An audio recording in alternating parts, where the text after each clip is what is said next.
শুরুতেই যে বড় খবরের দিকে চোখ রাখবো, দুদিন আগেই জামিন পেয়েছিলেন, তবে কাগজপত্র না এসে পৌঁছানোয় প্রেসিডেন্সি সংশোধনাগারেই অতিরিক্ত 2 রাত থাকতে হয়েছে তাকে।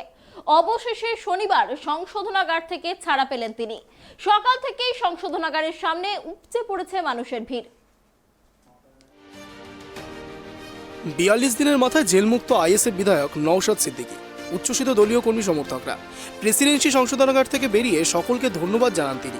রাজ্য প্রশাসনকে খোঁচা দিয়ে তিনি আবারও বলেন, কেউ যদি ভাবে আটকে রেখে পার পেয়ে গিয়েছে তাহলে ভুল হবে। আসন্ন পঞ্চায়েত নির্বাচনের আগে নওশাদের হুঁশিয়ারি, মানুষ জবাব দিতে শুরু করেছে।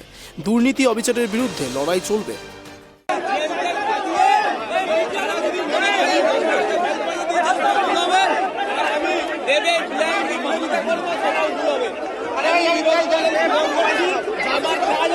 সরকার চলছে, যে ভুলভ্রান্তিগুলো হচ্ছে সেগুলো সরকারকে ধরিয়ে দিও।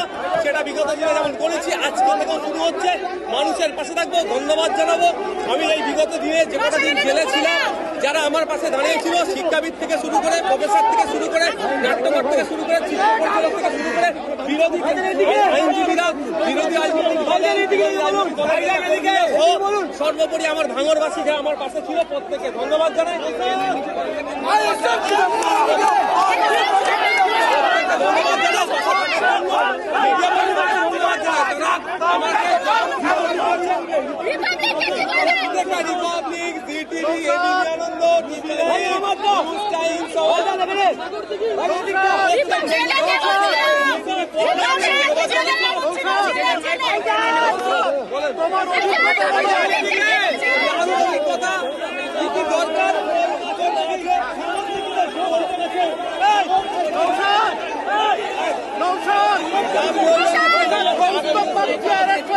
দেখুন, কাউকে অনেকভাবে তিনি কাউকে আটকে রেখে তার বিরোধিতা করছি।